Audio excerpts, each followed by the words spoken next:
welcome everybody. I can see some familiar names from our members that have joined us, and also some new people that are joining the session. So it's lovely to welcome you all to this lunchtime session. Aptly timed, with yesterday being World Mental Health Day, and today really focusing on developing resilience. And this is a session being run by two extremely experienced facilitators, so Nina and Stephen from Accelerator. We've worked with them for a while, and we're partnering with them at ACE to bring you some top quality training, development, upskilling, a number of things that they provide that, of course, I'm sure you'll hear more about as we go through today's session. But the big thing about today is, you know, taking some nuggets away, joining in and listening. This is your time, and we're delighted to have you with us today. So thank you, Stephen and Nina. I'll hand over to you and come off camera, and I'll join back at the end. So thank you very much. Brilliant. Thanks, Claire. Yeah, formally welcome to the session. We'll do our own introductions in a second. You're more than welcome to have your, actually really encourage you to have your microphones off for any background noise, and also any cameras off. Really helps with the bandwidth for yourselves, but also for the session. In a moment's time, once we've done our own introductions, we'll turn ours off too. So welcome. If you have any technical issues, you can let Chetna know. If you can sense I'm struggling with the voice a little bit, my apologies for that. I hope I'm coming through nice and clearly now. I've got a bit of water to the side, so you'll hear us loud and clearly as we go through the session. Okay, welcome everyone. And just a reminder for you all, please have your cameras and mics off. We're happy for you to engage with us through chat. And we're also going to ask that you have your camera phones at the ready for a short activity we're going to do as we go through the session this afternoon. So if you haven't used Zoom before, or you're not very familiar, this is just a little signposting for where you'll find the different functionality. And so that we know that you're all there, please just drop a quick hi in the chat to us so that we know that you're listening and that you're ready to take part in this afternoon session. Yeah, thanks for doing that. I've dropped a hello to everybody in the chat as well. So please let us know you're out there, how your day's going, how your weekend was, and use that functionality as well during today's session. So Claire's given us an amazing introduction, so thank you very much for that, Claire. I'll explain a little bit about who Accelerator are. So we were founded in 2000, so we're in our 21st year. Certainly helping organisations become market leaders through improved customer service, customer experience, or people management and people development. We quickly learned that improved results come from positive experiences, and that means training staff to really connect with customers and really build trust. And hence us are connecting with you today. We also know that strong service culture stems from effective leadership, so working with managers and people managers and organisational structures to give the skills, the confidence that they need to fulfil their critical role and deliver the service vision. Supporting our training and development team, we have another two teams with our consultancy and research teams, and we're bringing this to you today through our training and development team. So there's a couple of organisations that we partner with, the ILM, who you may have heard of, the WOW Awards, Investors in Customers, and also Lumina Learning. And we'll explain and introduce you to Lumina Learning from a people development perspective, so you'll hear more about that today. And on to our own personal introductions, so faces to names, names to faces. I'm Steve Farmer, I'm a senior consultant at Accelerator. I've been in learning and development actually for 20 years or so. I've been Accelerator for 4. Personal experience really was related to the roles that I've occupied in different organisations. That could be from customer experience or leadership and people development, spanning a few different organisations and industries, hence things like leisure, financial services, automotive and consultancy, of which I'm working with Nina at Accelerator. Hence the time to introduce Nina. Thanks, Steve. So my name's Nina. Like Steve, I work at Accelerator Solutions. I've been there for 7.5 years. I'm a training consultant as well as a mental health first aid instructor. So I have a lived experience of through mental health with my family. With my dad had Alzheimer's, my mum had dementia, and I have experienced and have a lived experience of depression. And I also have a professional background in mental health as well, because I worked in social housing for a few years. I've spent 10 years in luxury retail, 10 years in travel, and 10 years in social housing, from management development to staff development. So a variety of different roles, but I put my mental health hat on today, looking at developing resilience, particularly, as Claire quite rightly mentioned, it was World Mental Health Day yesterday. So as I said, we're going to be looking at developing resilience this afternoon. So handling setbacks is a natural environment we often find ourselves having to deal with. And with COVID-19 in mind, it's impacted us in ways we didn't know it would. And we probably quite often found ourselves doing things we weren't comfortable with or didn't even want to do. But somehow, as a country and as people, we've adapted. So this workshop webinar today will help you identify coping mechanisms which develop your resilience, but it's also about tuning in and recognizing what your unhealthy coping mechanisms are. So, we recognize that the nature of the roles that you do at ACE and EIC is that you've had to be reactive. And in some cases, you've got to react to government direction, changes to policy. So throughout the pandemic, everyone's had to deal with uncertainty as well as ambiguity. And as a sector, you've remained working throughout the pandemic. So your resilience has probably been tested a lot more than many other sectors and industries. Yeah, indeed. And it's great to partner with you today. And this is our agenda of the areas that we'll cover. So we will look at resilience and our own personality, and we'll use a particular profiling tool and introduce you to Lumina for that purpose. And we'll look at something called our journey to composure. So be thinking about some of the characteristics of resilient people that you may know or you can associate with. We'll also look at how emotional intelligence links very closely into maintaining our own resilience. And we'll also look at connecting to particular values that we may hold in life, at work, and personal terms. And we'll focus also on our foundations for resilience. And a bit of a question for you to test how strong yours are and what you've already put in place. And then we'll end the session on building hope, so looking at the power and potential of kindness, and finding your own thank yous. It's very important to tune into those at the moment. The environment's changing, and the way in which we work is very much changing as well. So it's important to recognise the good that you do for yourself. And certainly important, take time, breathe, relax, take a step back, pause, and connect with colleagues across the ACE and the EIC network. Okay. So Steve and I are going to turn our cameras off in a moment, but we wanted to share this quote with you about resilience from Michelle Obama. Failure is an important part of your growth in developing resilience. So we are going to turn our cameras off, but before I do that, I'm going to ask you all to get your camera phones ready because we're going to ask you to take part in a very quick activity on the next slide. So let me just turn my camera off. So if you can all have your camera phones ready and just hold them up to the screen, just the camera app, and just hover it over the QR code. And when you hover it over the QR code, it will automatically take you to this page. And we'd just like you to share one word that you would use to describe how you feel about the last 19 months. And whilst you're all doing that, I'm going to ask Steve. So Steve, what one word would you use to describe how you feel about the last 19 months? I guess challenging in many different ways. In a positive way, there's been lots of challenges that I've overcome. In other ways, there's been challenges that I found hard and difficult to deal with. So I think I would use the word challenging. Okay, nice Which word. has also come up, yeah. And yours, Nina? I like that word of interesting because I found it challenging in the last 19 months in the sense of having to go virtual because, Steve, we were really not a fan of the virtual world to do training at the beginning of the pandemic, but now I'd say I've embraced it. So I've really found that whole experience quite interesting. And I've also really learned to appreciate having time at home with my family. Yeah, for sure. Mm.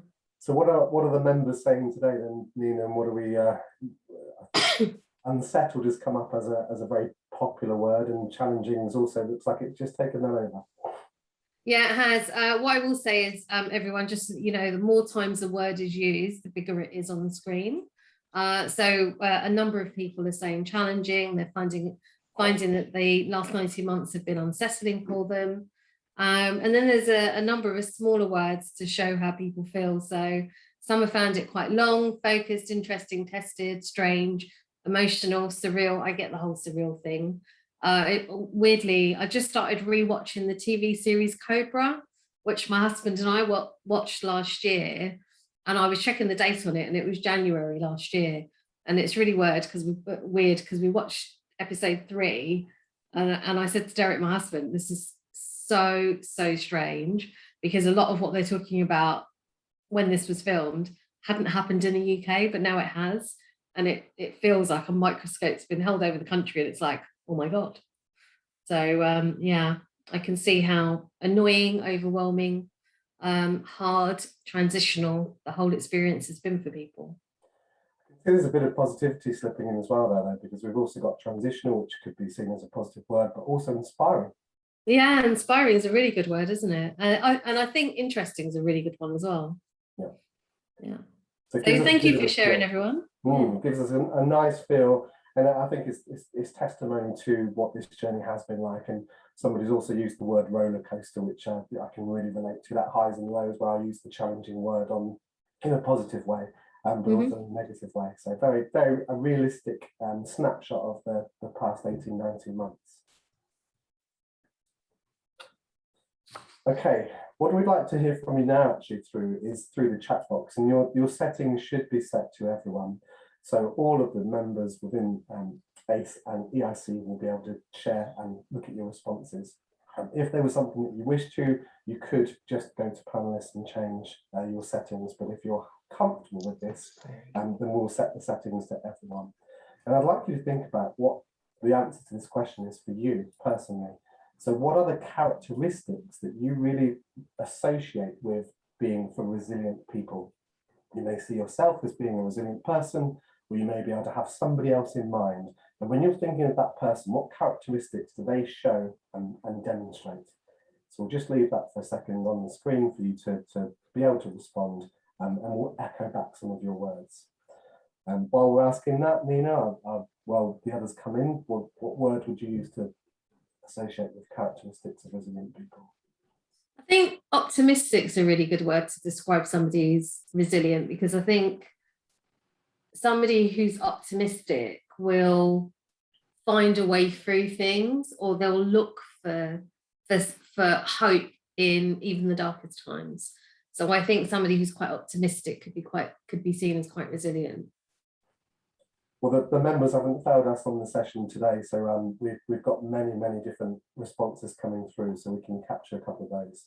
Yeah, we've got some amazing ones come through. So we've got positivity, being optimistic, focused, self-aware, strong, having strength, being calm under pressure, successful, being determined, confident, strong again, flexible, adaptable, being able to turn a potentially negative situation into positive, adaptable and self-aware. There's some really good words and phrases there. Indeed. So we thought we'd take this opportunity, and as you should be able to view everybody else's by scrolling through, so you can see the other responses that are coming through. But I thought I'd share 4 of ours with you, which may not be the most obvious that come to mind, but albeit that there are themes that's come from your responses too. But so sense making, the ability to make sense of our own experiences, know what's going on for us, have that bit of self-awareness, but find something meaningful to hang on to in tough times, and we all have experienced tough times. But also a little bit like linked where you said, Nina, but I've used the word hopefulness. So that ability in the individual to shift the attention, focus on what is possible, be realistically optimistic about the future. Yeah, I think those are really good ones. And then we've got self-efficacy. So a belief that you can take positive action and get results, focusing on what you can control. And I must admit, efficacy isn't a word I'd heard of until the pandemic. So I didn't actually know what it meant until I read this description. And then we've got solution focus. So looking for ways around challenges or barriers, persisting even in difficult times. And I think a lot of the description here really echoes what the members have put in the chat. So as a summary, people who demonstrate and use these characteristics have no more resources, time, or a different education. What they do is they demonstrate and act on the characteristics, which increases their resilience. So let's start with sense making, looking at this from a practical angle using Lumina Spark. So I'm going to hand over to Steve now, because he is our practitioner in Lumina. So thank you, Nina. The Lumina Spark is no getting away from it. It is a psychometric tool. You might have heard things like Myers-Briggs type indicator, DISC profile, or insights. If you have, feel free to drop us in the chat as well if you've personally been on the receiving end and you've embarked on a Myers-Briggs type indicator assessment, for example. It just helps me manage expectations as we go through into Lumina, because Lumina is also another profiling tool that is certainly comparable. It's also based on Carl Jung research. This dates back centuries in terms of the time of looking at behaviours. But what Lumina enables people to do is not really label, don't have any stereotypical types, for example. It doesn't reduce you to a type.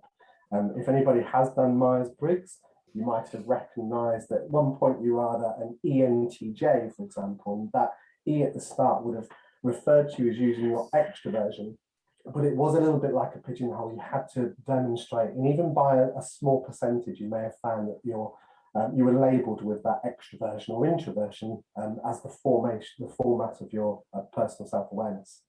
So Spark captures a wider perspective, a great level of individual and a great depth of personal image rather than just one single image. And we use it to understand ourselves and others and our behaviours and the qualities that we show. So let's look at Lumina Spark from a bit of a deeper angle.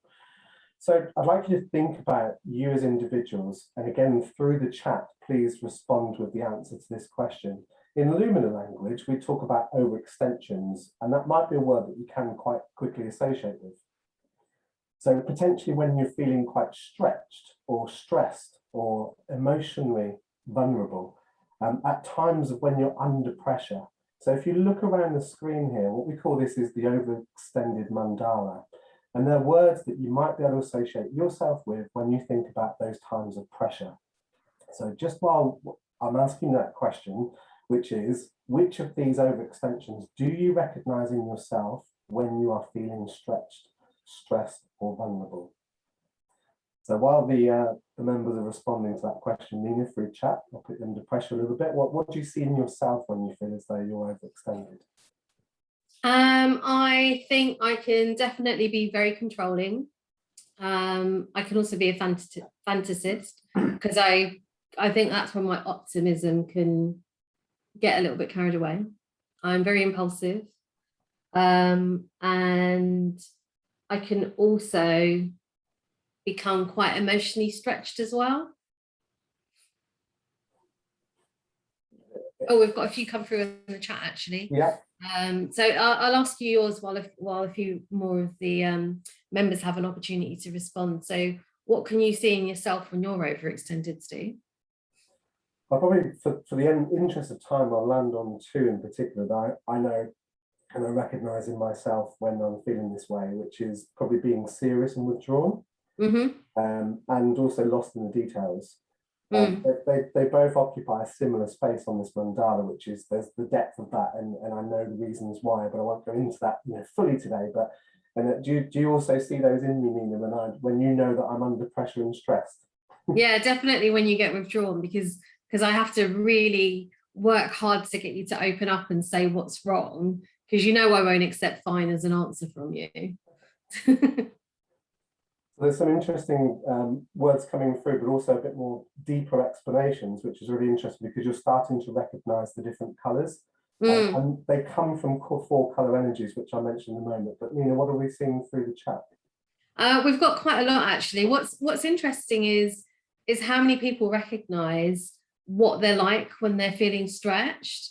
So we've got a lot of people that feel a little bit chaotic, but also overbearing, emotionally stretched, and again, chaotic, lost in the detail. Some people feel that they become more detached or aloof, or even argumentative, controlling, rigid planning, looking for conflicts, argumentative, lost in the details. And someone's recognized that they come from 2 different colors, where they've said impulsive, lost in the detail, emotionally stretched, rigid planning. So there's a lot of overlap here from from the members here. And some are very rightly pointed out, also depends on why I'm stressed. Yeah, and that's really interesting to hear, because the level of self-awareness amongst the members is incredible. So thanks for tuning in and recognizing, because the first part of it is that is where we mentioned earlier, the sense making sense of what is going on for me right now at any given time, but it might depend upon the situation, or different times of the year, even, and how I've experienced these in the last 18 months. So bear those in mind for a moment, and we'll take this on through. So the 4 colours, for your knowledge, come from these 4 what we call archetypes. And these are how we understand ourselves. And under normal circumstances, they provide us with our balanced strengths. So the qualities in a positive way that we may tune into. So we've done this in a bit of a reversal for the moment, but I'll explain very briefly the 4 colours. So our conscientious blue in us provides our reasoning, our purpose for doing things. Our commanding red, which we know we use and we may tune into or dial up at the times when we need, relates to our level of use of logic and our energy to get things done.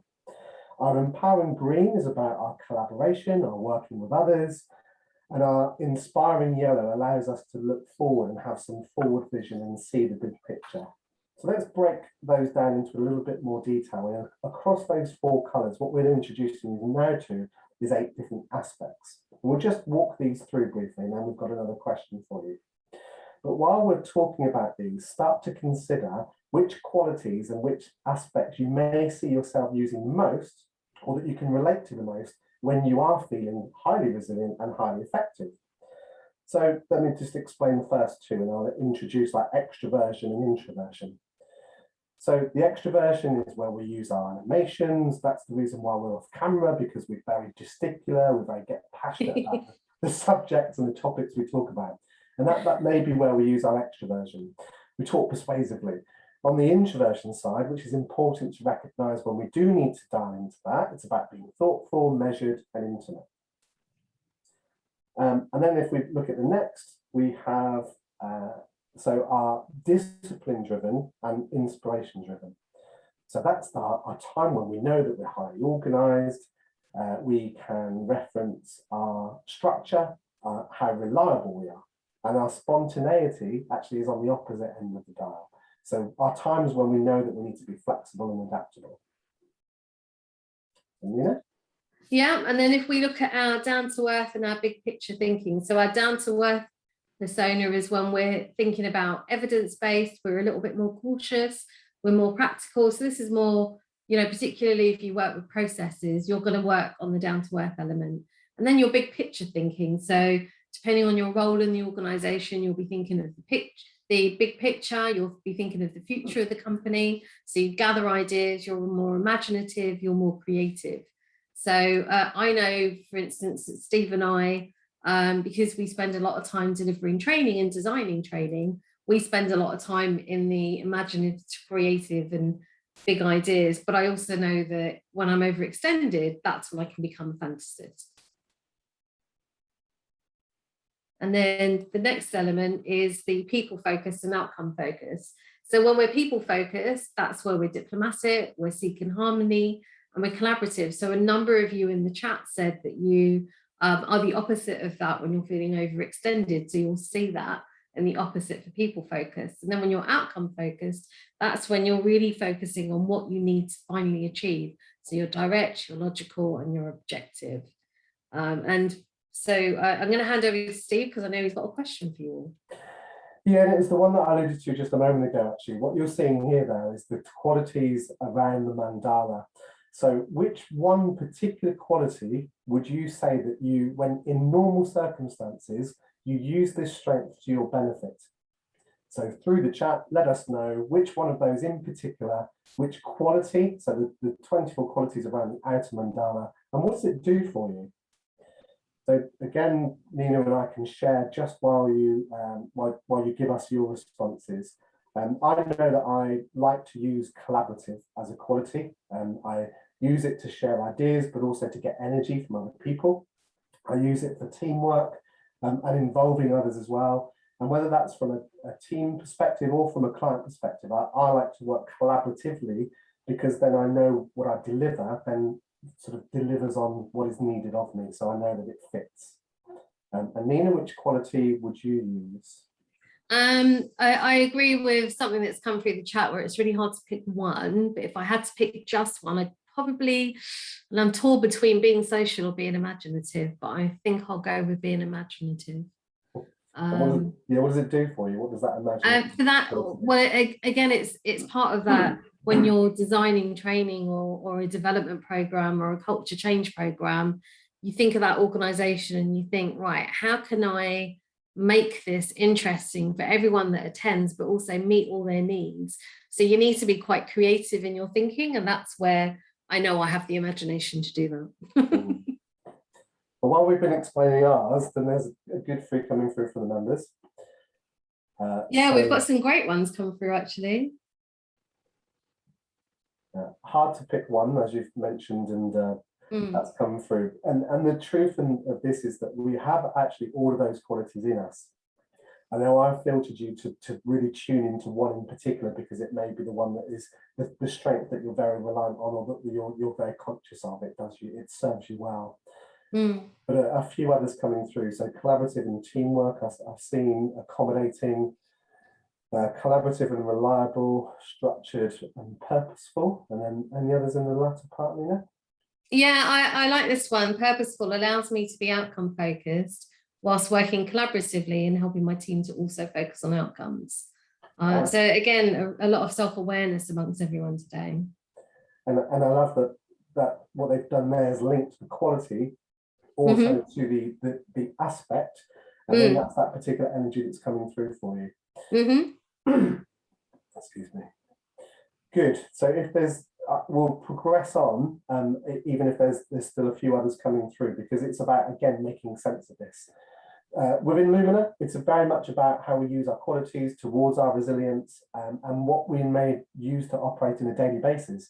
So if we look at 3 different personas of underlying, which would be very much your natural you, those people who really know you well, your friends, family, loved ones would know and be able to see these qualities in you.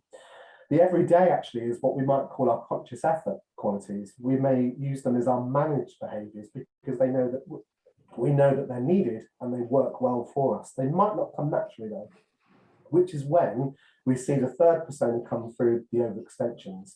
So that was where we tuned into right at the start of this particular part of the session, where it was recognizing if you use a quality too much, or it could be your overstretched version of you.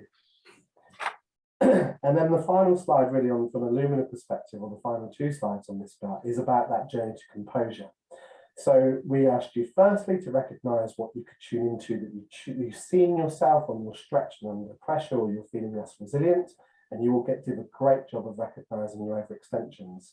And what you'll see now on this mandala is that the qualities of strength have also been matched. It doesn't mean that your overextension automatically comes from an area that you would normally be strong upon, as a few of you have referenced that you may be overextended in very different colors. But let's just give you one example. If you choose to, you can, and you can again let us know through the chat. We won't do too many echo back on this one, but Nina and I may just give you our own examples. And this may be starting off with, I see myself becoming argumentative. My self-talk that goes on in my head might actually start saying, I can't deal with this person anymore, I can't deal with this situation anymore, I'm finding it tough. My body might tell me that as well through tightness of chest, and I might actually come across to others as a bit of seeking conflict and aggression. So my journey to composure looks at which qualities I can tune into. It helps me with build resilience. So for this example, I'll say that I would choose firstly into intimate, sharing how I'm feeling with someone that I trust, explaining what's going on for me, what's in my head, and then how I'm reacting. The second step of my journey to composure may take me to a different place, but again as a quality strength. And the example that I'll explain here, where I look at collaborative. So collaborative might be about getting more help and support from others in the team, and sharing some priorities on seeking some support. It's a real core foundation to use this journey to composure as a tool to gain and build resilience. Ultimately, that might take me to my fourth step, which actually takes me to being purposeful, which is where I know I'm focused on purpose, a bit like the colleague or our member said in the chat. I'm tuning into my outcome, focused on getting things done. Hopefully that's made some sense to you around how you can use Journey to Composure. And I know it was a bit of a loose question through the chat, and there's a lot to take in on this. So we weren't expecting too many responses. But Nina, where would you relate to this before we move on? I would say, I'm going to use you as an example, actually, Steve. So I know that if I'm struggling with something, because you and I work so closely together, a lot of times if I'm thinking I'm really struggling right now, I know that I can share that with you. Mm-hmm. And I know that I can share what's going on in my head, why I'm feeling that way. And then I know that you'll help me, because we can either talk it through, or actually we'll do something completely different to take me away from that situation so that I don't need to focus on it and come back on it with fresh eyes. So I find that that's a really helpful experience for somebody, like me, who I'm very good with being creative and imaginative, but I generally need a sounding board as well, because I know I can be a fantasist. Mm-hmm.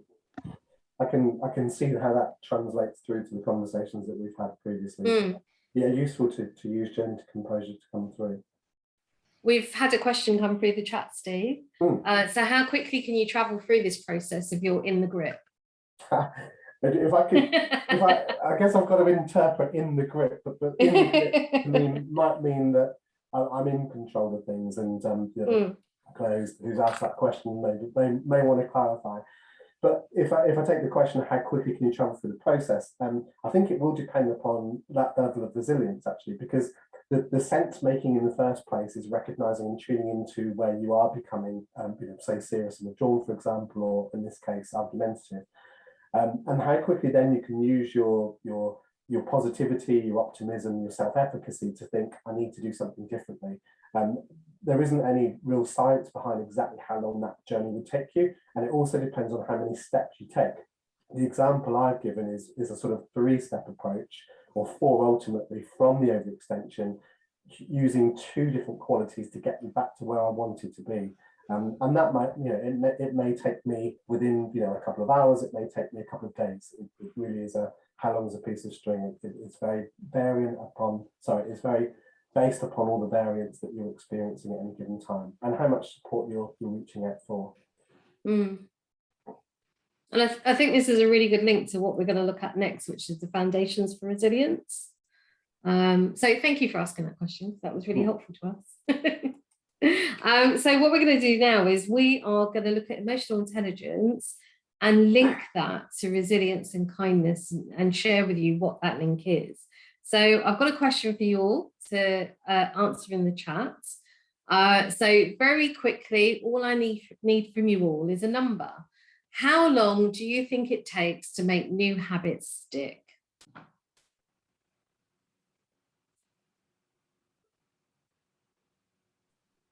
Okay, so we've got 60 days, a week, 3 months, 30 days.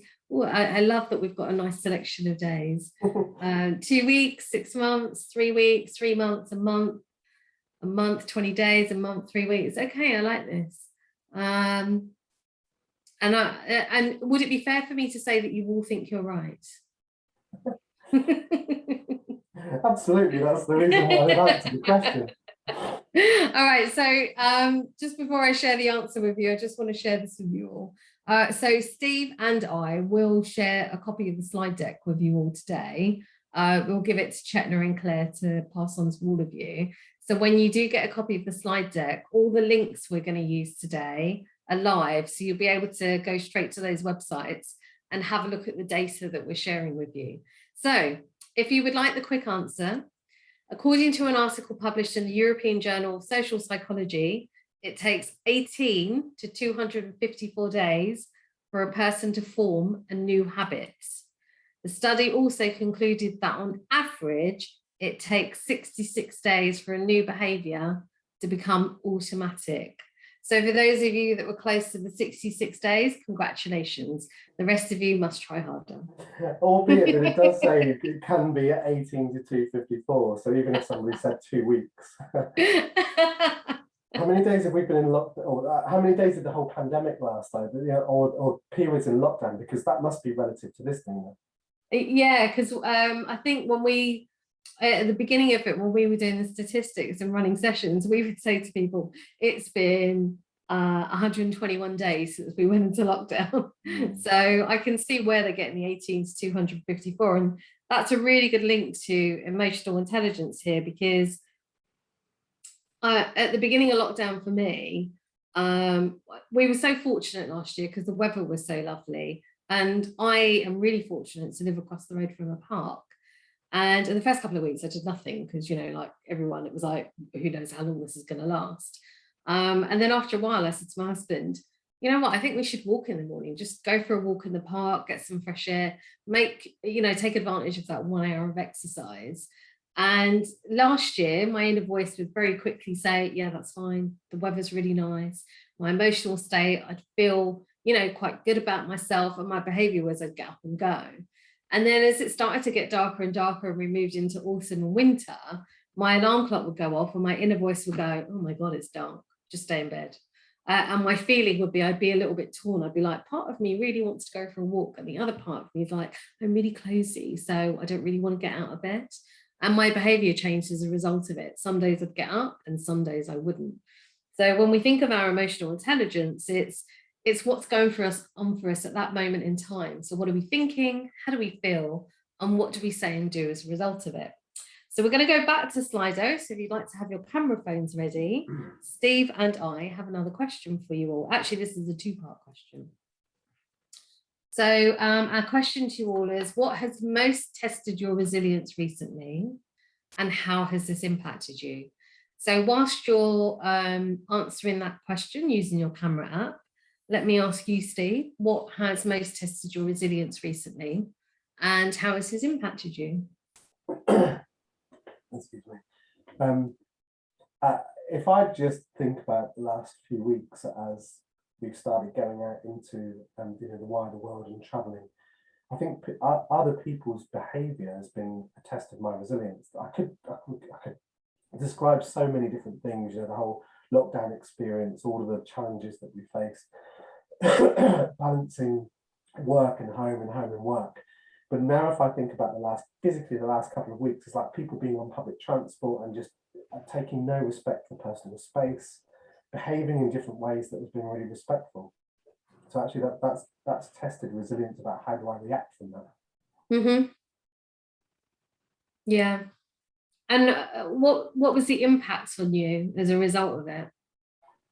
Excuse me. My ability to speak while I'm coughing. It did test the sort of that resolve almost of, what do I do? How do I react? But rather than being triggered, it's a bit like you just said, Nina, on your emotional intelligence. Am I triggered by other people's responses, or can I almost control my reactions and my emotions? A couple of times I felt strained enough to have to speak to somebody or ask somebody to move out of my personal space. Mm-hmm. But other times I've felt more in control almost, or I've chosen my behaviour to move myself out of those environments. Yeah. A number coming through, which is absolutely fantastic. Yeah, there's some really, really good examples here. We've got the work-life balance, the emotional roller coaster that goes with it. I'm really sorry to hear about your partner being ill on top of COVID. Workload, exhausting and overwhelming, homeschooling, but creating a better working style, productive at work with a lack of sleep. Oh, and congratulations on having a baby. Again, work-life balance, the ability to manage a negative working environment. That must be really difficult. Being too busy, both at work and at home socially, and feeling like I never have time to just do nothing. I will say I do relate to that one, because I'm actually on holiday for the next 2 weeks, and my husband and I have got so many things planned over the next 2 weeks, because we're not actually going away, that we actually had to make a list at the weekend of what we were doing on each day, because it felt a little bit overwhelming, and I was like, we need some structure on what we're actually doing. And he was like, we're structuring our social life, and I was like, yes, it actually feels like we have to do that. Overwhelming workload resulting from the impact of COVID. People's impatience of others. Try to live by, be kind. Yes, very true. Thank you everyone for sharing. That's really helpful, and it's really good. It's so good to see how self-aware you all are and recognizing what's impacting you. So we're soon going to move to the more hopeful side of this, so that you'll actually see what tools will help you.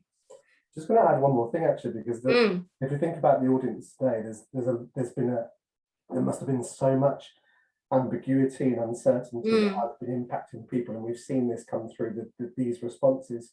And it may be that you may not have received the direct recognition of not being necessarily like a blue light emergency role, but so many of this group of people, the members, have critical frontline worker roles. Whether it's environmental infrastructure sectors, there's so much pressure. And even on the government, that sort of time to build back better, there's been a lot of pressure on work environments as well. So whether it's personal work, so really insightful things to have been shared. Yeah, thank you everyone. So we're going to look at maintaining your resilience. So I'm going to get Steve to introduce what we're going to do next. Yeah, it's another interactive opportunity for a brief response from you. So we've just said around things like those messages from the government coming through about build back better.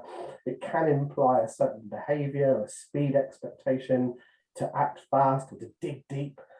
So here we encourage you to reflect upon this. So recognising some of the personal things that you may have drawn upon to keep you going through the last 18, 19 months. And you're seeing a list of different, what you might call values or personal drivers that are appearing in front of you. And what we'd like you to do is tune into which of these particular words or personal values, personal drivers, have you dug deep to try and use as your resolve.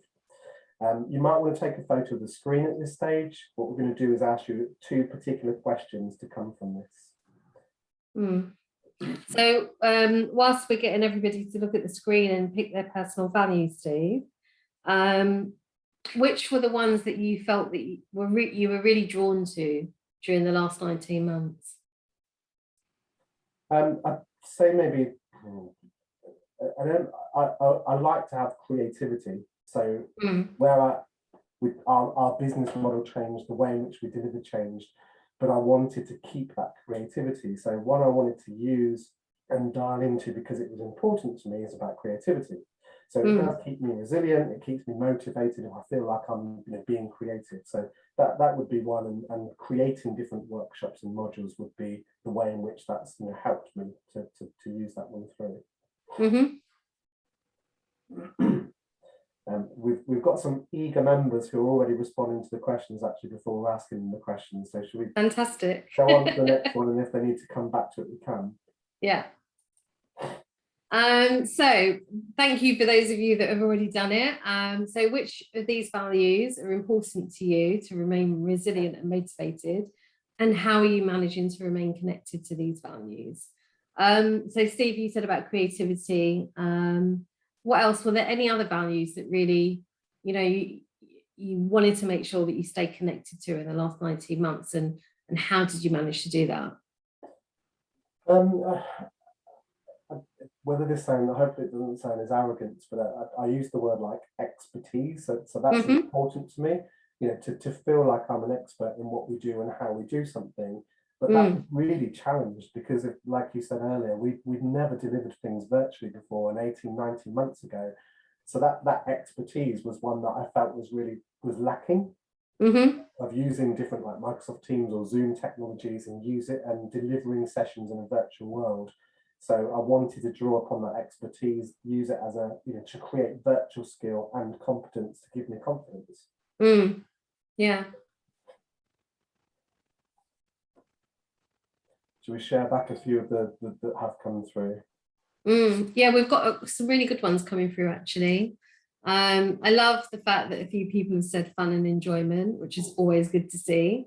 Advancement, growth, stability, friendliness, appreciation, flexibility, stability, security, responsibility, accountability, helpfulness and support, freedom, balance, professionalism, making a difference, challenge and efficiency, enjoyment, respect, growth, support. There's some really, really good ones here.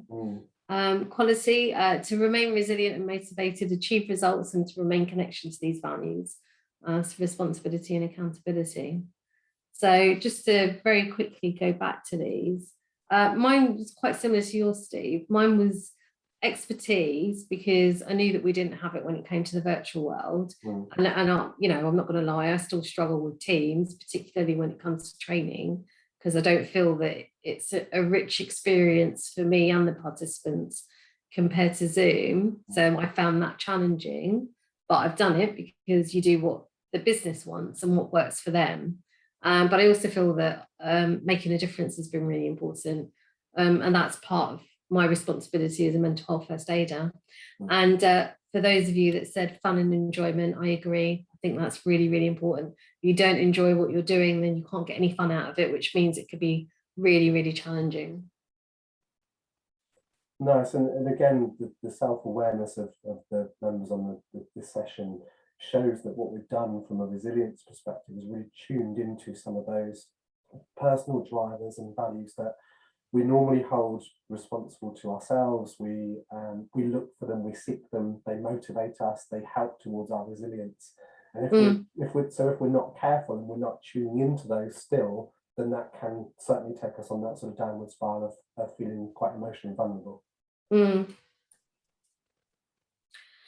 So let's look at what we're doing to maintain our resilience. So continuing on with other foundations of resilience, we talked about habits. So here's a reminder of the things that we do to, you know, remain resilient and actually get some balance.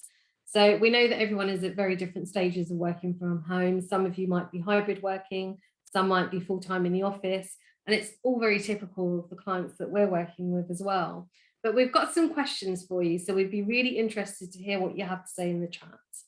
So firstly, how many of you are remembering or have remembered in the last 19 months to actually take your annual leave, even if you weren't going anywhere? So that's my first question for you all. Because a lot of us actually stopped taking our annual leave during the pandemic, but regular breaks actually help us feel refreshed. So Steve, were you taking your annual leave at the beginning of the pandemic? No, I think it was that feeling of I can't go anywhere, and if I do, then there's nothing to do. But it changed a bit since then as well, and you know, I've put time in because it was really important to tune in, as you say, to actually acknowledge that there were breaks needed, because you weren't actually taking a break, really, were you? It was just insane. Yeah. So we've got a few coming through on based upon your question there. Only took half, so requirement by the company that person was at. Interesting to hear that was the case, that only taking half entitlement by the sound of things. Really needed some downtime, so yes. When it was sunny, so being weather orientated. Had to because of like childcare as well, which is a challenge, but most people at least are saying yes or did, but all but 5 days, and hopefully for that person it's been able to be either carried over. But there's a good recognition of taking a break. Yeah, well, I have to say, Steve, they put us to shame because they were obviously taking their leave, unlike us at the beginning. Okay, so my next question for you all: what would you say is the average amount of sleep you get per night? So Steve, what's yours? 7 hours. Oh, now you're just showing off. I'm sure there's many people like me who tried to get Oh my God, someone said 7 to 8. I'm so jealous. Yeah. There you go. They're on the average, that most people are achieving 7 hours. Yeah. There's a couple not probably enough, or probably more around 6 or 6. Yeah. Oh wow, 8 to 9. Oh my God, I'm really jealous. I'm with you on this, Nina. You're up there with the sleep patterns. I know that you're not, but no, I mean, as a tip for those of you that do struggle with sleep, so I've got a couple of mental health tips for you. One is go out for a walk, even if it's only around your block, for 5 minutes within 2 hours of waking. Psychologically, it resets your body clock. So it will help you actually get to sleep. If you look at the screen, the image we've got there for and breathe, one of the tools that we learn in first aid is how to help get some sleep. And the rule of thumb is 7-11. And it's really difficult to do, but what you do is you breathe out, and you have to breathe out first. When you lie in bed, get in the most comfortable position, breathe out, count on a count of 7, and then breathe in on a count of 11. And you do this a few times, because the idea is normally when we sleep and we struggle to sleep, our heart rate is pacing.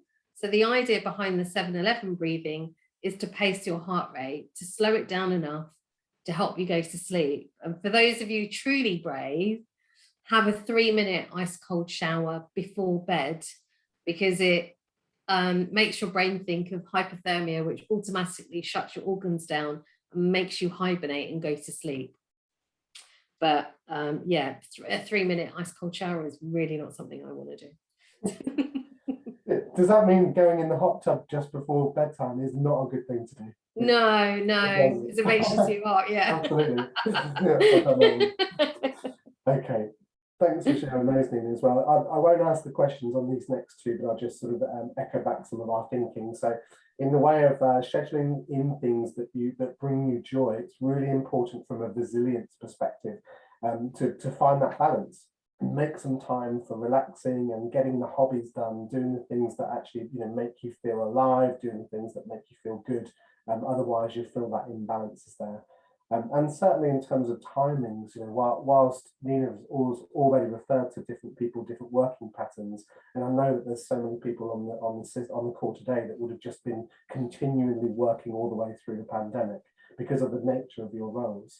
But start and finish times has been really stretched for us over this period. Without that commute for some, it's been so easy to get turning on early in the morning, still checking emails late at night, going back after dinner and going on back into your sort of home office place or wherever you've decided to set up a laptop. It's certainly stretched us. So trying to start and finish on time when you can and scheduling things that do you good. And we thought we'd share this with you in terms of some of the organisations that we're working with. I've done this, we did this ourselves as an organisation at Accelerator at our recent team meeting. We haven't seen each other for 19 months, and we held a team meeting in London and decided to enable people to feel comfortable. You may have seen this, it's certainly been shared on LinkedIn as to the point of the reference in the slide. So we turn up at our meeting, we have the option to choose our socially distancing status almost without having to really describe how comfortable or uncomfortable we're feeling. So a green, an amber or a red band based upon our level of comfort. What it did, it enabled everybody to feel very comfortable and relaxed about how they would interact with people, how they would sort of almost share their space, but also it didn't make people say, I feel really uncomfortable with this, and there were no awkward moments. And it's something that you actually found yourself, Nina. I think this was one of your sourced.